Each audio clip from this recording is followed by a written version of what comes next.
মরিচের বাম্পার ফলন হয়েছিল, তবে আমার গাছটা মারা গেছে। আর এই মরিচ দিয়েই আমি বোম্বাই মরিচের আচার দিব। দ্বিতীয় পর্বে দেখাবো আচারের ভিডিও। সবাই কেমন আছেন?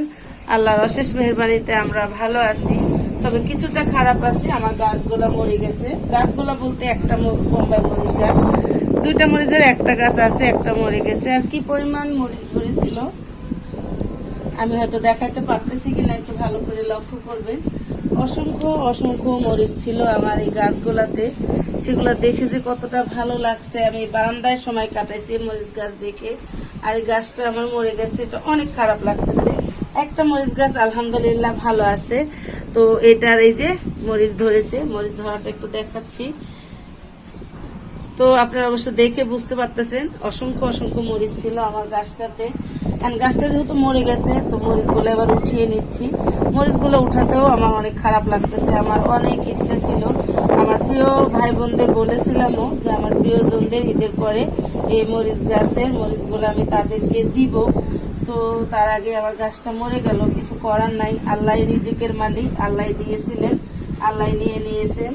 তো কি আর করবো।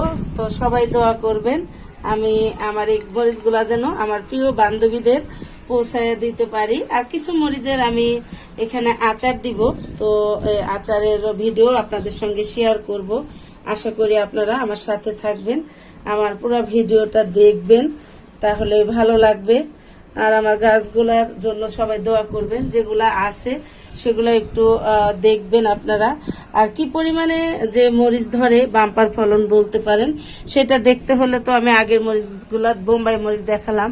আর এটা হচ্ছে আমাদের দেশি মরিচ। দেশি মরিচ এটারও কি অবস্থা দেখুন। আলহামদুলিল্লাহ আলহামদুলিল্লাহ, আল্লাহর অশেষ রহমত। আর রহমতের জিনিস এইগুলা। পেকেও গেছে অনেক মরিচ। আর এই গাছে বোম্বাই মরিচ, এই গাছটা তো পাকতেছে, তবে এটা হচ্ছে রিয়েল পাকা। আর এটা হচ্ছে যত গাছটা মরে গেছে সেই জন্য এটা পেকে গেছে। তবে খুব একটা বাড়তি হয়েছে সেটা না, অবাড়তি আছে।